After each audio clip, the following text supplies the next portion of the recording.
მელანომა არ არის ყველაზე ხშირი, მაგრამ ნამდვილად არის ყველაზე საშიში კანის კიბო.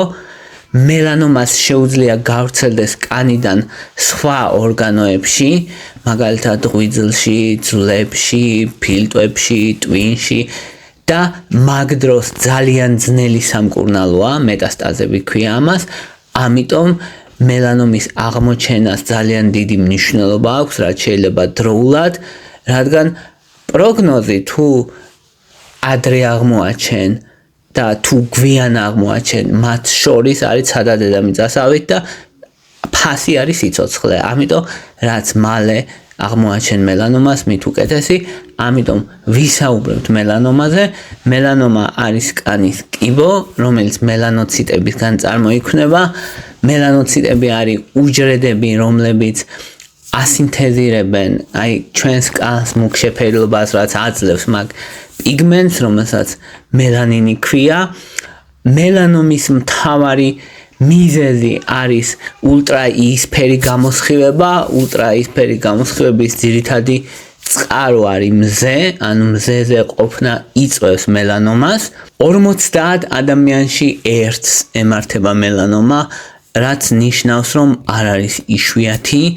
უმეტესად 55 წლის ასაკის ზევით ხდება დიაგნოსტირება მელანომის, მაგრამ შეიძლება განვითარდეს ნებისმიერ ასაკში. მელანომა უფრო ხშირია ქალებში ახალგაზრდა ასაკში, მაგრამ გვიან ასაკში უფრო ხშირია კაცებში. კაცებში უფრო აგრესიულად მიმდინარეობს და უფრო ცუდი პროგნოზი აქვს. როგორია მელანომა კლასიკურად, აი რა არის, რომ შევხედოთ ხალი, ანუ ხალი, რომელიც არ გავს ჩვეულებრივ ხალხს, აქვს ირეგულარული გარშემო კიდეები, რომელიც ხშირად არის უფრო ამოზნექილი, აქვს სხვადასხვა ფერი, ნაირფერია უფრო მეტად, არ არის სიმეტრიული და დროთა განმავლობაში იზრდება, ან ეკავება ადამიანს, ან სისხლმდენია, ან რაღაცა ემართება ფორმას იცვლის, ან პატარა მის გარშემო კიდე ხალები ჩნდება. ანუ ევოლუციას განიცდის და აქედან გამომდინარე არის ABCDE მიდგომა ქვია, რომელიც ინგლისურად ემთხვევა, ქართულ აბრევიატურას არ ემთხვევა, მაგრამ აბრევიატურის შინაარსი ასეთია, რომ პირველი ვუყურებთ ასიმეტრიას. ასიმეტრია არის, რომ ხალი, ეს ხალი, რომელსაც უყურებთ და საეჭვო გონია, რომ გაჭრა შუაზე, აქეთა და იქითა ნაწილი ერთმანეთს არ ემთხვევა, ანუ ასიმეტრიულია. მეორე არის B ნიშნავს borders, ანუ საზღვრები. საზღვრები, ანუ კიდეები ხალის მელანომის შემთხვევაში არ არის მკვეთრი და აი გეგონება გაბლარულიაო. არა მკვეთრი საზღვრები აქვს, არა შემოსაზღვრული საზღვრები აქვს. ანუ საზღვრები არის დარღვეული. მესამე C არის color, ანუ ფერი. ფერი ნიშნავს, რომ სხვადასხვა, აი თვითონ ერთი ხალი ხო, რო შეხედავ ხალს, ძირითადად არის ერთი ფერი, ყავისფერი, ხო? და მელანომის შემთხვევაში თვითონ ხალი სხვადასხვა ფერის არის. ის ერთი ხალი, ის ერთი მელანომაა სხვადასხვა ფერის, ამიტომ ფერს მნიშვნელობა აქვს და დიამეტრი რას ნიშნავს? ძირითადად მელანომები არის 6 მმ-ზე დიდი დიამეტრების. ნუ ხალები ხშირად არის პატარა და ეგ პატარა ხა ძირითადად არაფერი პრობლემა არ არის და E ნიშნავს evolving, ანუ იცვლება დროთა განმავლობაში, იცვლის ზომას, ფერს, ფორმას, შეიძლება ამოზნექილი გახდეს და ასე შემდეგ. ანუ დროთა განმავლობაში იცვლება. რას უნდა მიაქციოს ადამიანმა ყურადღება? თუკი ახალი ხალი აღმოცენდება, მაგას მნიშვნელობა უნდა მიაქციო.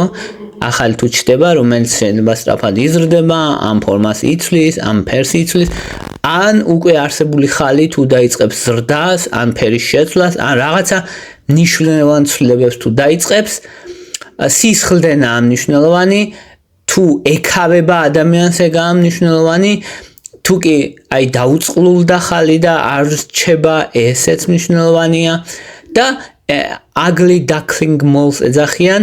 ესეთი აზრი არის, რომ ზოგადად ადამიანს რომ შეხედავ, ის ხალები ერთმანეთს გავს და აი თუ გამორჩეული ხალია, რომელიც სხვებს არ გავს, მაშინ ყურადღება უნდა მიაქციოს ადამიანმა. ეგ არის ერთ-ერთი მიდგომა. მელანომა ვრცელდება, როცა იზრდება, ვრცელდება ჯერ ლიმფურ ჯირკვლებში, ლიმფურ კვანძებში და შემდეგ შორეულ მეტასტაზებს იძლევა. ლიმფური კვანძები უმეტესად უმტკივნეულოდ გადიდებული ლიმფური კვანძებია იმის მიმდებარედ, სადაც არის. ხშირად სად არის მელანომა? ხელებზე, მკლავებზე, ზურგზე, ფეხებზე, სახეზე, ანუ სადაც ყველაზე ხშირად ხვდება მზე ადამიანს. მელანომა შეიძლება იყოს სხვადასხვანაირი, არ გავდეს კლასიკურს, ამელანოტური მელანომა, ესე ქვია, სახეობაა მელანომის, რომელიც არ არის მუქი, ანუ ხალს არ გავს რა და ძნელია მე ადამიანმა იფიქროს, რომ ეს მელანომა, მაგრამ ამ შემთხვევაში უნდა მიუხედავად იმისა, რომ ფერი არ აქვს ხალის, მაინც უნდა მიაქციო ყურადღება საზღვრებს, ასიმეტრიას, ზომას, რომ იზრდება. მაინც შეიძლება იყოს მელანომა მიუხედავად იმისა, რომ შავი შეიძლება არ იყოს, ან ყავისფერი არ იყოს. და ამ დროს იყენებენ ხოლმე კიდე სამი არის პრინციპს, რომელიც ნიშნავს red rise and recent changes, მაგრამ ქართულად იქნება წითელი თუა, ამობურცული თუა და ბოლო ხანებში თუ ცვლილებას განიცდის. ამას უნდა მიაქციოთ ყურადღება. თუ ყავისფერი არ არის, რაღაცა თუ კანზე იზრდება, ყავისფერი არ არის და მაგრამ მელანომას გავს, ანუ საზღვრებია, არარეგულარული, უმეტესად მოწითალოა, ასიმეტრიულია, დიდია, იზრდება და ყურადღება მისაქცევია. ძალიან ხშირი არ არის, მაგრამ ყურადღება მისაქცევია. ასევე ფრჩხილის მელანომა არსებობს. ფრჩხილის მელანომა ძირითადად ფრჩხილზე ხაზების სახითაა წარმოდგენილი, ანუ გეუბნება ხაზებია, ყავისფერი ხაზები, თუ ტრამვით ან ასეთი რამით არ იხსნება და ანუ კაი ხნის განმავლობაში, ან თუ ფრჩხილს ცილდება და ზევით კანზეც ადის, ეგ ერთ-ერთი მნიშვნელოვანი ნიშანია მელანომის და ყურადღება უნდა მიაქციოს ამ მელანომას ადამიანმა.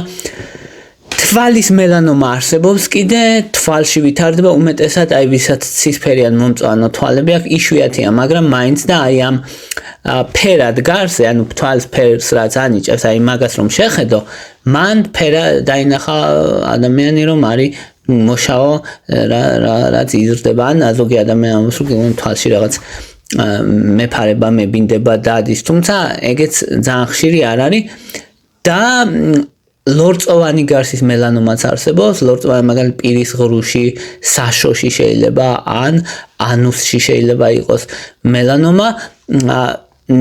ეგ უფრო მეტად მზესთან არა თქმა უნდა დაკავშირებულია გენეტიკურია, გენეტიკასთან, მოწევასთან, თამბაქოს მოწევასთან, დაავადებასთან, მაგალითად HIV ინფექცია, ზრდის რისკს, ანუ სტომატოლოგიური დაავადებები კიდე ზოგიერთი ზრდის რისკს. თუმცა იშვიათია და ძნელი სადიაგნოსტიკოა, იმიტომ რომ ადვილად ვერ შეამჩნევს ადამიანი და ხშირად დაგვიანებულია ხოლმე, როცა ხდება მისი დიაგნოსტირება. ამიტომ ახლა დიაგნოზისთვის რას ვიყენებთ? ყველაზე მთავარი არის ბიოფსია, თუ კი შეამჩნევ რამეს ადამიანი რომ საეჭოა, თუ აი იმ ABCDE სტანდარტში ჯდება, ასიმეტრიულია, საზღვრები ირეგულარული აქვს, ფერები სხვა ფერი აქვს, ევოლვირებს, ზომას იცვლის, ფორმას იცვლის, მაშინ ბიოფსია საჭიროა.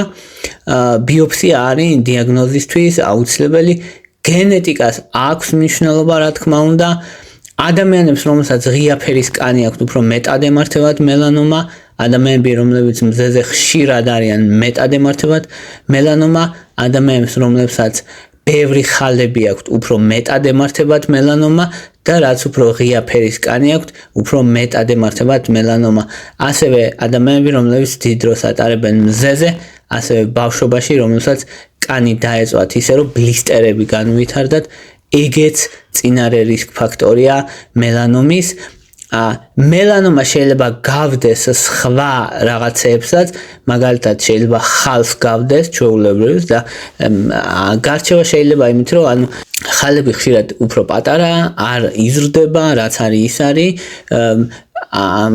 კიდეები უფრო რეგულარულია, შემოსაზღვრულია და უფრო სიმეტრიულებია. ეგ არის ხალების უმეტესი მახასიათებელი. მელანომა ნიშნები, რაც თქვით, ზევით ის არის. შეიძლება აგვერიოს ასევე ბაზალურ უჯრედოვან კარცინომაში, ანუ კანის კარცინომაში შეიძლება, ამ შემთხვევაში ესეთი კანის სიმსივნეა ეგეც, რომელიც უფრო მოწითალოა და ტელანგიექტაზიები აქვს, ამ სისხლძარღვები გაფართოებული აქვს და უფრო მოვარდისფროა და შეიძლება გავდეს მაგას და კანის სხვა სიმსივნეებში შეიძლება აგვერიოს, თუმცა ჭირდება ბიოპსია, რა თქმა უნდა, როცა საეჭვო რაღაცას ნახულობ. მკურნალობა ქირურგიულია, ქირურგიული მკურნალობა ყველაზე მთავარი მკურნალობა, განსაკუთრებით ადრეულ სტადიაში, იმუნოთერაპია უფრო შემდეგ და შემდეგ, ჩეკპოინტ ინჰიბიტორები ასევე ძალიან მნიშვნელოვანია და ბოლო ხანებში უფრო მეტად შესაძლებელი გახდა მელანომების მკურნალობა, მაშინ როცა ადრე ძალიან ცუდი პროგნოზი ჰქონდა და ეხლა აი ჩეკპოინტ ინჰიბიტორებით და იმუნოთერაპიით ბევრად უკეთესი პროგნოზი აქვს, ვიდრე ოდესმე ჰქონდა. როგორ დავიცვათ თავი, სასურველია ყოველთვის, როცა მზეზე გადის ადამიანი მზის დამცავი SPF-ი 30-ან მეტი, ეგეთი უფრო მაღალი გამოიყენოს, გრძელმკლავიანების გამოყენებაც მნიშვნელოვანია, ჩრდილში უნდა იყოს როცა მზიანი და შემოწმება კანის თუ საეჭვო ხალები აქვს ადამიანს განსაკუთრებით მაშინ. ხო, ზოგადად კაცებში უფრო აგრესიულია მელანომა, ზოგადად. ხშირად უფრო 60-ის მერე ხდება დიაგნოსტირება, თუ 55-დან უკვე აქტიურად და მედიანა არის 60 წელი დაახლოებით. პროგნოზი პირველ სტადიაზე კარგი აქვს, მეორე სტადიაზე არაუშავს, მესამე მეოთხე სტადიაზე ცუდი პროგნოზი აქვს მელანომას. ცუდი ნიშნავს იმას, რომ შედარებით დაბალი შანსია გადარჩენის. პირველ მეორე სტადიაზე ძალიან მაღალი შანსია. საბოლოო განკურნებისაც. აი ეს იყო რის თქმაც მინდოდა, მადლობა რომ მისმენდით, მადლობა რომ გაინტერესებთ, თუ მოგწონთ ჩემი ვიდეოები დალაიქეთ, თუ მოგწონთ ჩემი არხი გამოწერეთ, მადლობა ინტერესისთვის.